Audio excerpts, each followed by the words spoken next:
Suite du chapitre 2 du traité des 5 roues de Musashi Miyamoto, présenté par Les légendes du chat. Quatrième partie, École des deux sabres, dénomination de notre école. À propos des deux sabres, tous les samouraïs, qu'ils soient officiers ou soldats, portent à la ceinture deux sabres. Autrefois, on les appelait le grand sabre et le sabre. Aujourd'hui, on les appelle sabre et wakizashi. Il faut savoir que wakizashi en français est traduit petit sabre, mais littéralement, ça se traduit porté sur le côté. Je n'ai pas besoin d'expliquer ici en détail que tous les samouraïs portent ces deux sortes de sabres. Dans notre pays, les samouraïs ont coutume de les porter tous deux à la ceinture, en sachant ou non pourquoi. J'ai appelé mon école École des deux sabres, justement dans le but de faire connaître l'avantage que représente le port de ces deux sabres. D'un type différent des lances et hallebardes, par leur maniabilité en toutes circonstances, les sabres peuvent être conservés à tout moment à portée de la main. Dans notre école, dès l'entrée on exerce la voix en ayant constamment les deux sabres en main. C'est là la caractéristique de notre école. Lorsque nous rencontrons la mort en cours de combat, il vaut mieux que ce soit en utilisant toutes les armes dont nous disposons. Il est contraire à notre principe de mourir avec une arme inutilisée à notre côté. Mais lorsque nous avons quelque chose dans chaque main, il est difficile de les manœuvrer aisément ensemble, sur la droite et sur la gauche.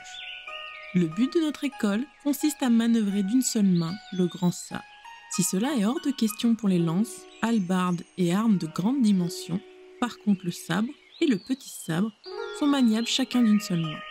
Il est difficile de manier un sabre à deux mains lorsque l'on se trouve à cheval. Cela est difficile lorsqu'on est en train de courir. Cela est difficile dans les marécages, rizières pleines de boue et sur les chemins caillouteux, sur un terrain en forte pente ou au milieu d'une mêlée. Si l'on a en main gauche un arc, une lance ou n'importe quelle autre arme, on est alors contraint de manier le sabre d'une seule main. Or, tenir un sabre des deux mains n'est pas la vraie voie. Si vous ne pouvez parvenir à pourfendre un adversaire d'une seule main, alors pourfendez-le en deux. Cela n'est pas une perte de temps. Il faut d'abord s'accoutumer à manipuler un sabre d'une seule main.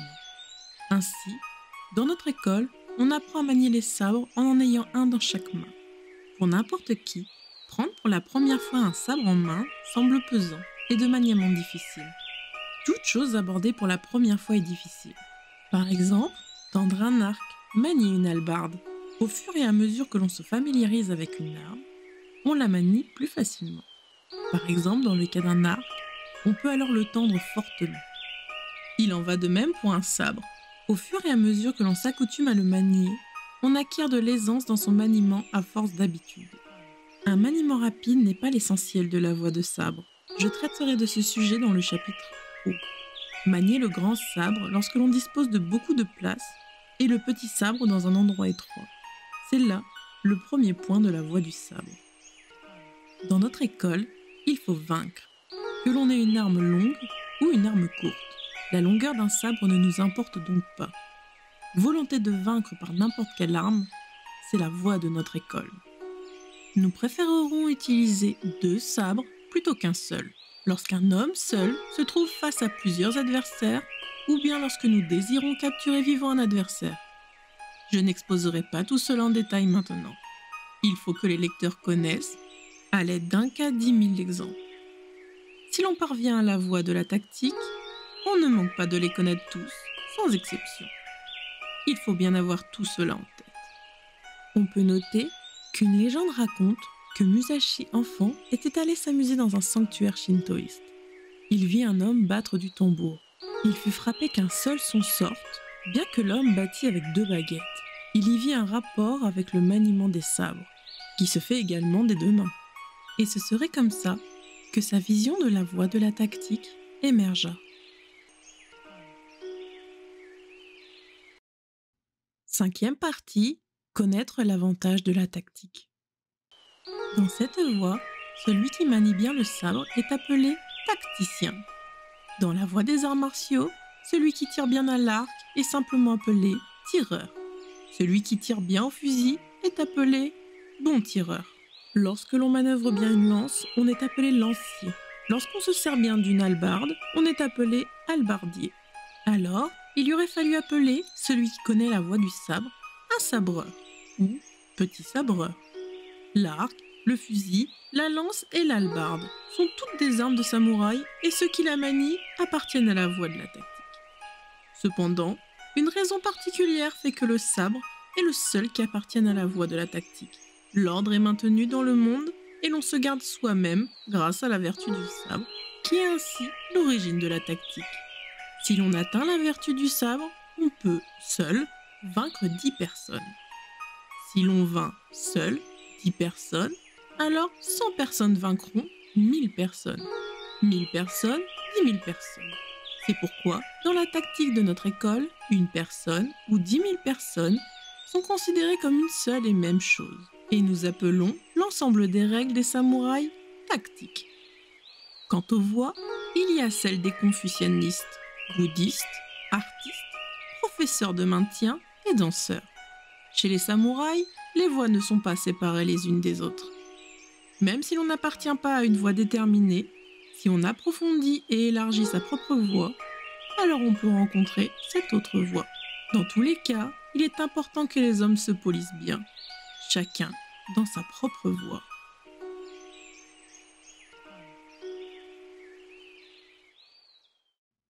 Sixième partie, connaître les qualités de chaque arme. Passons maintenant à la question de l'efficacité des diverses armes. On peut avoir à se servir de n'importe quelle arme selon les circonstances de la vie. Le petit sabre est adapté aux endroits étroits, ou bien lorsque le corps de l'adversaire est proche. Le sabre convient en toutes circonstances. L'hallebarde est moins adaptée que la lance au champ de bataille. La lance peut y prendre l'initiative, mais l'hallebarde est souvent dominée. Ainsi, dans le cas de deux adversaires de même force, le lancier dominera légèrement l'hallebardier. Mais le lancier et l'hallebardier sont peu efficaces dans les endroits étroits. Ils n'ont pas non plus grande efficacité dans les batailles au corps à corps. Lance et hallebarde ne peuvent servir que sur les champs de bataille, où elles ont leur importance. Cependant, pour n'importe quelle arme, si l'on se contente seulement d'en éprouver l'efficacité dans une salle d'exercice, en se perdant dans des détails faisant oublier la vraie pratique, alors celle-ci deviendra inutile dans un combat. L'arc, quant à lui, est bien adapté au stratagème des combats. Auprès d'un corps d'armée de lanciers et autres, on peut tirer rapidement. Et par là, l'arc est très commode sur les champs de bataille, alors qu'il n'est pas adapté à l'assaut de place forte ou bien lorsqu'un adversaire se trouve à plus de 40 mètres. De nos jours, l'archerie et tous les arts militaires sont pleins de fioritures, mais il n'y a presque rien derrière. Les arts militaires de cette sorte ne peuvent servir dans les moments d'urgence. Rien n'est mieux qu'un fusil pour se battre depuis une forteresse. Même sur un champ de bataille, l'importance du fusil vient avant celle de la mêlée. Mais une fois la mêlée commencée, le fusil ne suffit plus. Une des qualités du tir à l'arc est la possibilité de suivre le trajet de la flèche, ce qui permet au tireur de corriger son tir alors qu'une balle de fusil est invisible. C'est là un défaut du fusil. Réfléchissez-y bien. Quant au cheval, l'essentiel est qu'il soit fort et endurant et ne représente aucune singularité. En somme, il faut que tout soit solide. Cheval bon trotteur, sabre et petit sabre tranchant, lance et hallebarde transperçante, flèche et fusil robuste, tout doit être indestructible. Il ne faut s'attacher avec outrance ni à des armes, ni à des outils. Excès, insuffisances sont pareils. Inutile d'imiter les autres. Possédez les armes et les outils qui sont à votre portée. Que l'on soit officier ou simple soldat, il n'est pas bien d'aimer certaines choses et d'en haïr d'autres. Méditez bien sur ce sujet.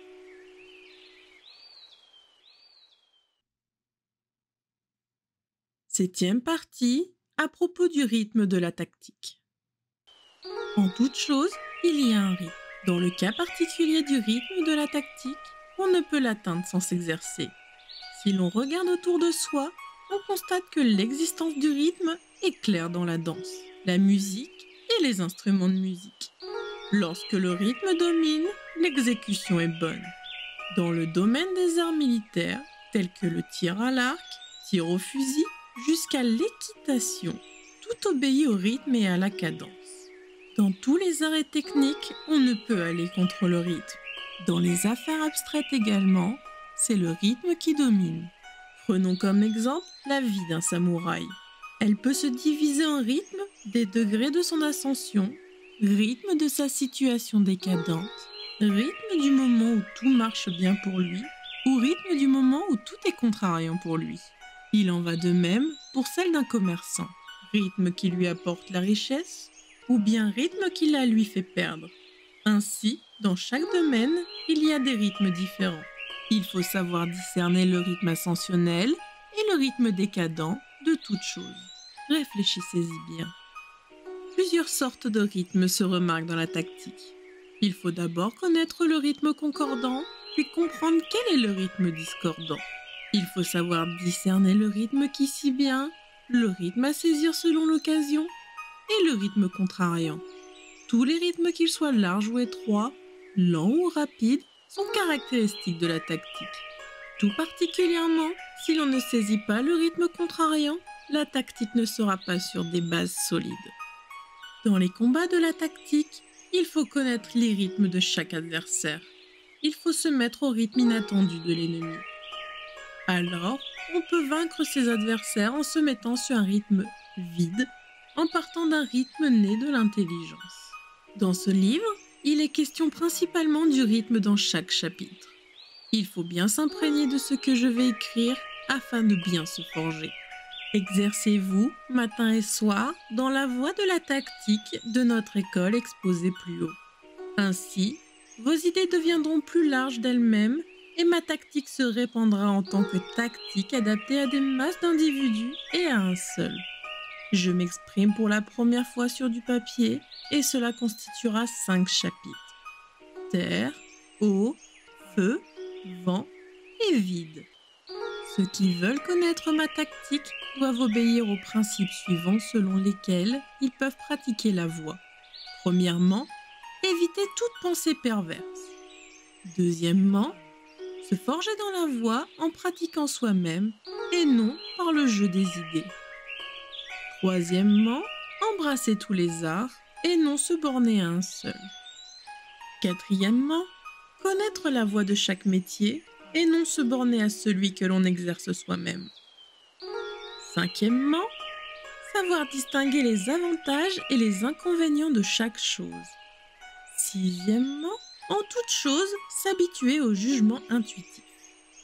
Septièmement, connaître d'instinct ce que l'on ne voit pas. Huitièmement, prêter attention aux moindres détails. Et enfin, neuvièmement, ne rien faire d'inutile. Il faut bien avoir en tête tous ces principes généraux et ainsi s'exercer dans la voie de la tactique. Ce qui est important, c'est que dans cette voie, on ne peut devenir expert en la tactique sans avoir une vue directe et vaste. Si nous possédons bien cette tactique, même seuls face à 20 ou 30 adversaires, ceux-ci ne pourront venir à bout de nous.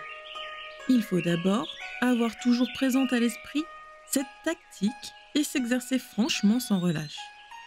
Alors, nous vaincrons de nos propres mains et notre vue sera supérieure à celle des autres. Et si votre corps entier se libère à force d'exercice, alors vous serez supérieur aux autres par votre propre corps. Et si votre esprit s'habitue totalement à cette voie, vous pourrez vaincre grâce à votre propre esprit. Si vous parvenez à ce point, comment pourriez-vous être battu? De même, dans le domaine de la tactique appliquée à des masses d'individus, vous vaincrez afin de vous attacher des hommes bons. Vous vaincrez afin d'utiliser de nombreux hommes. Vous vaincrez afin que votre conduite demeure juste. Vous vaincrez afin de gouverner le pays. Vous vaincrez afin de nourrir le peuple. Et vous vaincrez afin de maintenir l'ordre dans le monde. Ainsi, dans tous les domaines, vous connaîtrez le moyen de ne pas être battu par les autres. Et enfin, vous vous aiderez vous-même et vous garderez votre honneur. C'est là la voie de la tactique.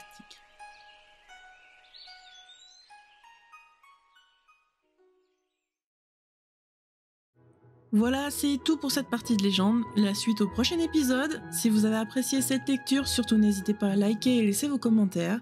Si vous souhaitez me soutenir et être prévenu pour les nouveaux livres audio, surtout n'hésitez pas à vous abonner, ça aidera énormément la chaîne à évoluer. Je vous dis à bientôt pour la suite. Ciao!